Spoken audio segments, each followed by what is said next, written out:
I play a guy that is damn near despicable in every way. And I'm reading comments like, "Oh God, you're so sexy." I'm like, "Do you understand that man will kill you? What is wrong with you?" And we were like, "Yes, please, put me in the morgue."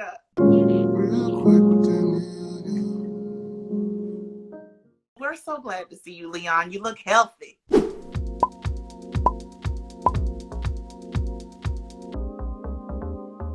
Name, Leon. Just Leon.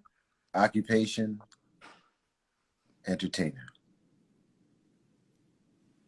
Something I love about myself, my common sense. Ooh, we love a man with a common sense, honey. That's not very often. I want you to know. Common sense ain't common. Those are good things. I like It that. should be. It should be, but it's not.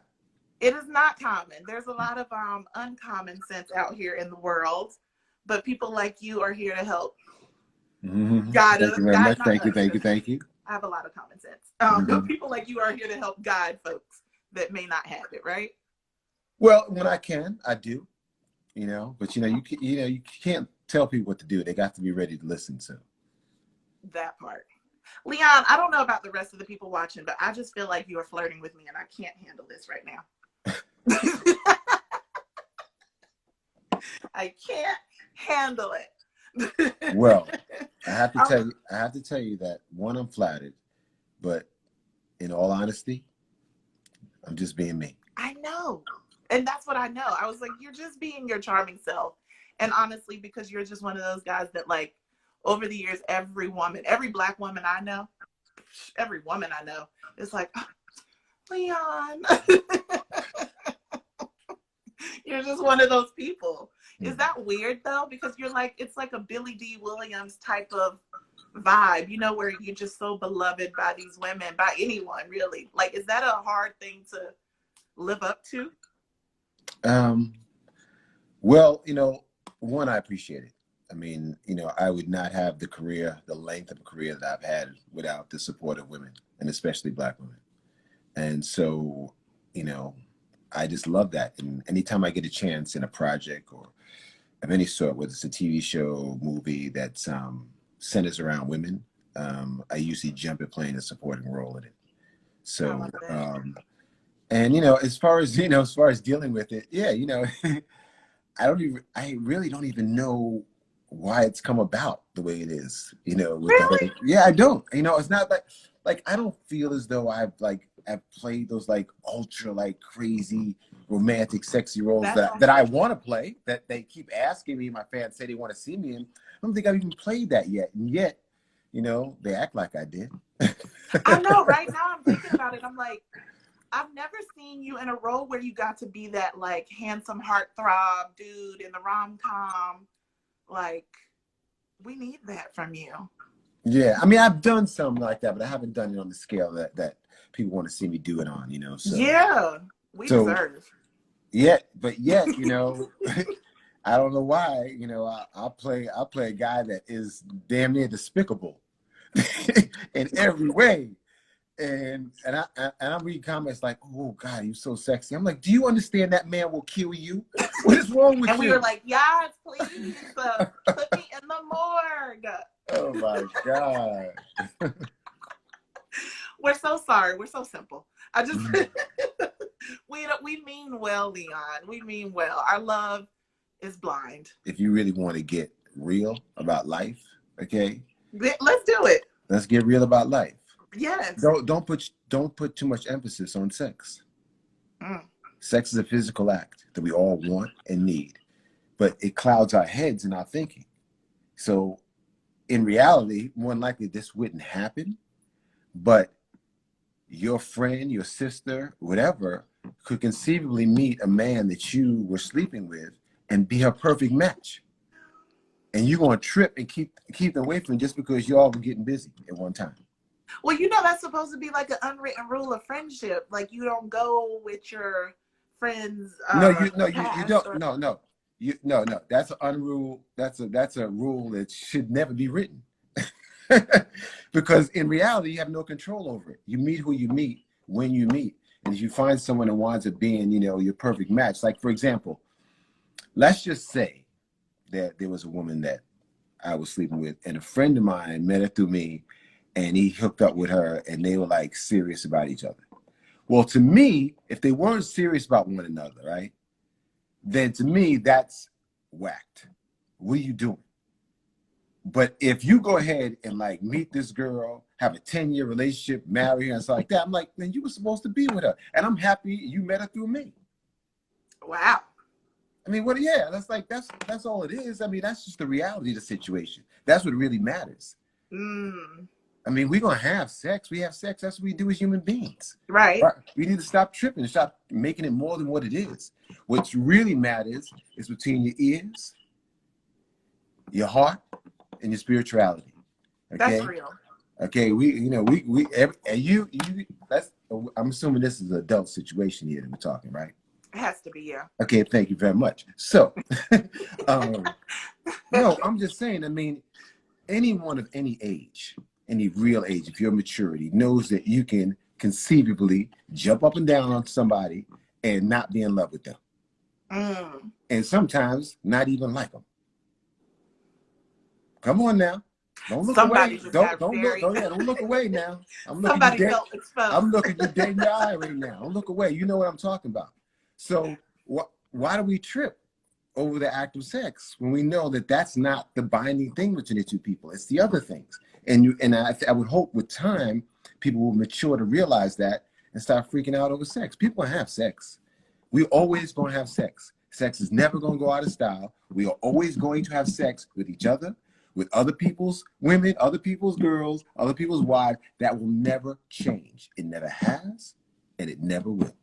So I think when you realize the world you live in, it's a lot easier to accept it and be successful in it. I want to keep talking about relationships with you because you're a father and your daughter's gorgeous and she's definitely growing up. Mm-hmm. Do you get nervous about her interactions with men? And ultimately, how have you changed the way that you approach relationships because you are a father of a young woman? Well, you know, look, raising children isn't a perfect science, and there's no real successful way of doing it. You just have to, you know, just go into it, and especially when it's your only child, you haven't had any experience. You just have to do what feels right. And that's where hopefully the thing I love about myself, my common sense comes into play. Because I pay attention. I watch how other people raise their kids. I watch how their kids turn out. I watch the things that are important to me that I want to see in my daughter as she grows up. Mm-hmm. And I try to look at the long picture, the big picture, which is for her to grow up and to be the kind of woman she wants to be. That's what's important. So when I talk to her about life and I talk to her about relationships, you know, it's most important thing that I try to instill in her is her self-love. You know, because if you truly love yourself, you're not going to allow yourself to be with someone that doesn't love you as well. Exactly. And that's the most important thing. You know, relationships are a crapshoot, and you can fall in love with certain people that aren't right for you. You can be with people for a certain amount of time, whatever. But what the consistent thing is you. The consistent thing is you, and you must be able to love yourself through it all. Okay. And therefore you ultimately, hopefully will find the type of people around you that feel the way that they should feel about you. Right. How did you even get to that point for yourself of loving yourself? And do you have to like recommit to that? You know, I was very lucky, you know, and I hope my daughter feels equally lucky because I had parents that instilled self-love in me from an early age. And so I had that my whole life, you know. Oh, yeah. And so, and that's so hopefully parents can do that for their kids. But, you know, that's not always going to be the case. There's a lot of parents out there that don't love themselves. So they're not going to teach their kids how to love themselves. So, right. You know, it's a crapshoot. Hopefully, you know, kids get the right kind of upbringing. But even when they do, they don't turn out great. You know, even they can think Never all they know. have all the advantages in the world, great loving parents, everything in the world. Next thing you know, they buck wild. Listen, that's why I give it to y'all parents. I don't know if I like. I don't want to say I don't know if I have what it takes, but to have children and to know that I'm responsible for this human, even if I do a bang up job, they can still end up anywhere. That's Mm-hmm. scary to me. Mm-hmm. That's terrifying. I don't think I want to do that. Yeah, but you can't let your fear of things keep you from things. And that is the word. Yeah. That's definitely a lesson. Young women need to grow up knowing that they have full control of who they are, Mm-hmm. both as uh, uh, a being, a human being, as well as a sexual being. And they're allowed to be as sexual or not as sexual as they want. Okay. Mm. And to also realize that, they're not here to be taken advantage of sexually. Okay. That should be something like that's not even happening. Right. Okay. It's really funny because, you bring up this topic, and of course, it's a very hot topic since Me Too and everything else. Yeah. But some of the things, like personally, I don't understand. We, the Me Too movement, for example, is something that was essential as far as I'm concerned. Yeah. We need to reverse the way things have been, the way people think, and the way men act towards women, and vice versa to a large degree. How are you going to tell me that you want to press charges or feel a way about something that some young actor or singer did when he was 25 years old? Now he's 45, got 3 kids, a deacon in the church, completely mature, changed, whatever, wasn't doing anything different than anyone else was doing at that time and that age. What happens to redemption and learning and allowing someone to be Well, of course, forgiven? that's the whole point. We're supposed to want people to grow, to have them. Can't expect people to be great and good people all their whole lives. Some people have to mature into that based on their circumstances or whatever. So, but more importantly, what I was talking about the Me Too is that I could be wrong, but isn't it about stopping and changing a culture now and moving forward? Yeah, and Me Too, Then why? mostly Me I'm Too saying, link. so why would be intent on going back so far? You know why? Because Me Too leans on women who were afraid to speak their truths. And a lot of and we know what that narrative is and that dialogue around, And I think emasculating. they should speak their truth, even if it's 30 years old, whatever. But there's a difference between speaking your truth and trying to take someone down. There is a difference. And I don't think that the line is too blurred there. I don't think people have separated those two things. Yeah, I mean, if you want to speak your truth and something happened 2 years ago, you can and you should. You, Leon, the king of all the period pieces and the wavy hair and the cute, sliding around on the stage. I don't know about the hair right now, boy. Listen, it looks that's what I like to call baby father hair, Leon. That looks good to me, honey. You just need a little brush, a little oil. But I want to, because I first saw you in Madonna's Like a Prayer. And I saw that Robert said that that's also where he spotted you for his interest in you for the role in Five Heartbeats. So can you tell me about did you have to audition for that and what that process was like? No, I didn't audition. I guess Robert saw me at the MTV Awards. I was there with Madonna, and it was the year the video came out. And then I just, I got my agent said that Jackie Brown, the casting director, said that she wanted me to meet Robert Townsend. And I didn't know until afterwards, stories, and even then you'll see in the making of the Five Heartbeats, that Jackie was already championing me, saying that this is the guy, So I met him with Robert. We just got along, and and he started telling me, some really cool things about how he saw me and envisioned me. And I hadn't had anyone talk to me that way, especially a Black director that was on the rise like that. So at that time, so it was like, yeah, let's go do this. I love that. And you didn't even have to audition for it, because I know people were clamoring for roles in that thing. Because like you said, it's not very often that you see a Black director like that. Can you tell me a story about your time on set playing JT and a moment that you felt like, oh, wow, he's really got something with this? Hmm.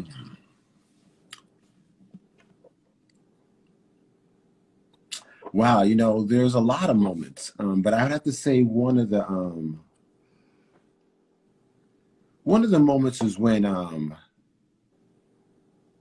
we found Eddie after we found out what happened, and we Ah, had to pull Dresser off of him from beating him, and that was a moment in the film where all five of us were just completely emotionally drenched mm, because, you know, it was just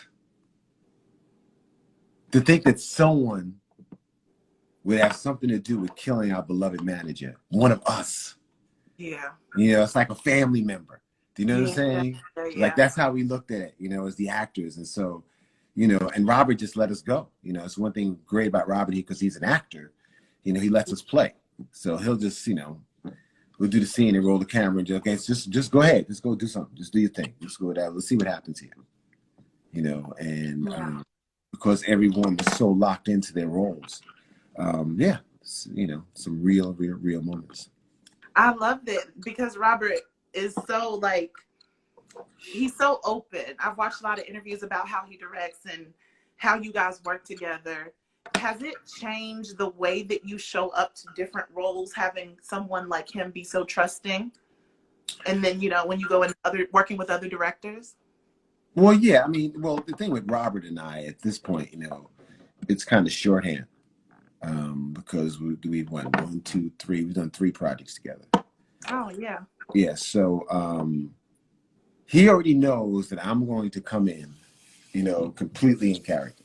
He knows that, and I'm going to trust that he's going to frame things right and make and you know make the performance what it should be. So Mm-hmm. when you have that kind of mutual trust, it's just about, you know, being who you are and Exactly. and coming in and just doing it, and you know, and knowing that, you know, this person here, you're not constantly trying to check him and make sure he's not messing things up. You know what I'm saying? Right. I love that because I was curious about with Little Richard. Mm. How in the world did that come about? Because Mm. you you killed it for one. Thank you, thank you, thank you, Like thank you. my mind was blown. Mm. But you don't look like that man. I would have never known that you could carry something like Little Richard. And what a beautiful role to take on. Well, I felt the same way you did. I Like felt why no, I why did, I me? did. I felt the same way you did. You know, NBC came to me, had a meeting with me, and wanted to do a Little Richard movie if I was interested. It was based off the success of the Temptations, and, Right. Okay. and they said if I wanted to play him, they would proceed with the project. I didn't really know. I didn't. I was surprised they were coming to me. I was like, really, Little Richard? And they said, well, just read this book, you know. And so I read his book, and it was wild. Yeah. and but the thing is, they what I didn't realize that I was playing Little Richard. They wanted me to play Little Richard from 1957 to 1963. All I knew was the Little Richard that I saw Right. with the long jerry curl and all this makeup and this, like, you know, I was like, you got to be out of your mind. If you go look at Little Richard at those times, he was a stud. Ooh, honey. Oh my God, beautiful man, beautiful man. I Yeah, mean, he just like was. great jawline, everything. And all of a sudden, I kind of start seeing myself in him, you know, that I could possibly be him, you know, because I didn't know that Little Richard, Mm, you know. Um, and so, yeah, he was an architect of rock and roll. I mean, he was killing it, killing it. I yeah. mean, and so once I saw that, then I started to become interested in it, you know, and, you know, agreed to do it. And they had not decided on a director yet. They were thinking about someone, and I think he wasn't available. And when he wasn't, I, I just said, listen, just do me a favor. watch this movie called The Five Heartbeats that I was in, because I think he should direct me. And it happened. Really? Yep. I love us. I really, really love us for real, because there so many of y'all, Black artists within all of entertainment. There's always this common thread of, I need to bring my people with me. And I love having that conversation, because it's not necessarily a handout. It's saying, I know people that are talented who I can bring with me, who may not get this. Well, Robert, you know, he may get an opportunity, but may or may not get this opportunity if it wasn't for me saying, hey, I know someone. So I love that. Do you always have that type of like bring forward with you type of mentality? Well, for me, for one, I mean, I always love to work with people I have relationships with, or, you know, friends, whatever. But more importantly, it's just about, you know, doing what's right. You know, Yeah. I mean, if you know someone, even if I don't even know them, if I think that they're right for something, or I'm an admirer of their talent, I'm gonna recommend them. Right. You know, and I would hope people would do the same thing for me. I would hope if they were doing a project or something like that, and be like, yo, yeah, I love Leon's work, man. We got to get him. You know. Yeah. And the thing is, with me, that happens a lot. But it's just this. Every time I see somebody, man, and I can name names to you that you'd be like, oh, yeah, you'd be great with it. And they all come to me, oh, Leon, oh, my God, man, I got to work with you, man. You're my bucket list, this, whatever. And I'm like, it's a phone call. It's a phone call. That's all. Make the phone call. Yeah, sometimes you got to weed through the... Yeah, no, you just got to be about it. You know, you have a lot of people who, you know, are your fans and stuff like that. But, but when it comes down to doing the work, it's like that. Are they bringing you to the table? Like, you say you love me. You say you love my work.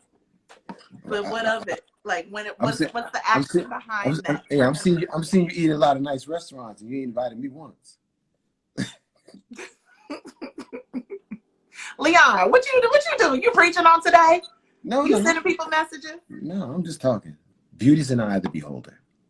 And I appreciate it every single time someone says anything about me that's complimentary, because everyone may not think that. So I have to appreciate it.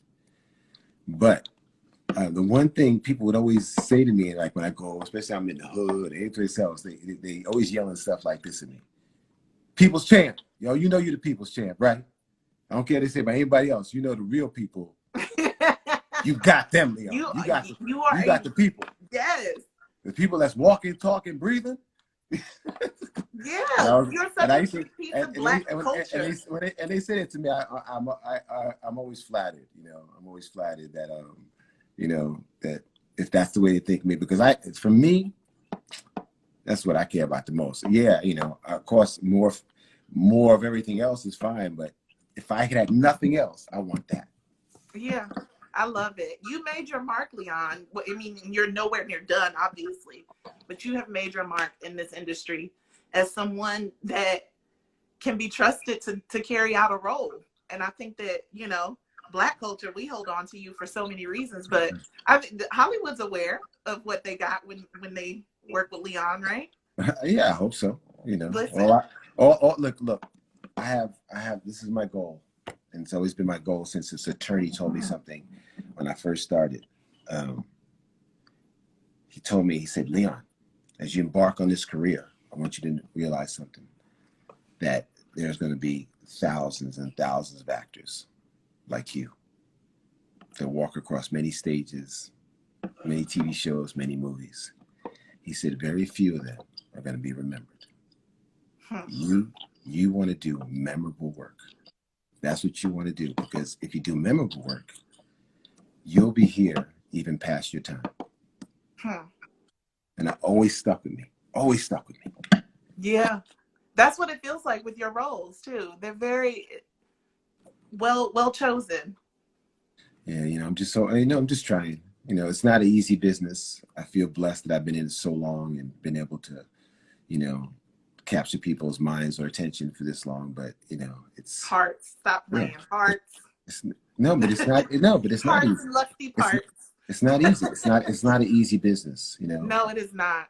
It You is know, not. and I always remember this because I'm friends with Denzel. And Denzel told me years ago that, it's a fight, it's a struggle. It may be on different levels that we have the struggle, but we're all always constantly fighting to try to get something done, or try to get what we want done, or express something. It's always that way. Right. It always is. Even Denzel struggles. When you're an artist, you're always trying to create something, and people are not always going to allow you to create what you want to create. Right. And the thing is, you don't usually create what you want to create unless you create it. Means you put it together, you pay for it, you do everything else. And not a lot of people have that full autonomy. Because the people that have the full autonomy like that aren't stupid enough to do that. Because if you got the money to do it, you use someone else's money. Come on now, give us the free smoke. The thing is about period pieces, which is great, is that it allows you to, I'm very much into style. So when you do a period piece, more than likely you get to wear different styles from the time. And the 60s was a great time for style. Peg leg suits, shark skin suits. Ooh, yes. Yeah, casually. Yeah, right. No, listen, like little kids playing on the street, like dressing brothers, cardigan sweaters, socks up to their knees and shorts, shoes had to be shined. Right. Parents weren't playing back then. Because you had to playing back then. You had to be presentable. Exactly. Well, because it was a reflection on your parents. Exactly. When a kid came out and he was dirty, or his legs was ashy or something like that. A lollipop stuck to your forehead. Yeah, my mom be like, "Oh no, they ain't not my kid, not my kid." My mama is very much like what? Shoot, my face would be shining on the way to school. I'd have to get outside. I'd be like, the Vaseline. Yeah, be like, yo, all right, come on. Mom starts from here back. Yeah, and which is really messed up if you start to sweat it all. Oh my God. My mama used to, like, from all the way my chin back, I will never be ashy. Oh no, hell no. No ash zone. My mama said you gotta look like something. Yeah, always. Exactly. Make sure your underwear clean, because you don't know when you might get hit by a car. Oh my God, what is that? Yo, but to this day, I don't wear any underwear that got any problems. Always solid. Because you never know. You might be laid out in the street and someone sees your underwear. Mama, if I'm dying, that is the last thing that the paramedics or anyone on the street, they're going to be like, oh, she got holes in her underwear? Like, what is the logic behind black mamas? I thought it was just my mama. No. That's universally black. I love that. You don't want to be dying on the street with holes in your pants. Mm-hmm. Oh, God bless our mamas. We still listen though. Bet you now your drawers is on point. Yeah. You're like, I'm actually not wearing anything from the waist down. Quarantine life. Yeah, right, exactly. I put on a shirt to do IG Live, and that's about it. See, Leon, no, a professional. How are you doing? You just cannot help yourself, can you? I can't, Leon. You're so cute. Oh, stop it. I'm doing it for the people. I love and respect you. Oh, thank you so much. Thank you so much. So very much for bringing your beautiful face, skin, teeth, baby father hair to Real Quick. We love you. Real quick, Danielle. Real with Danielle. Oh.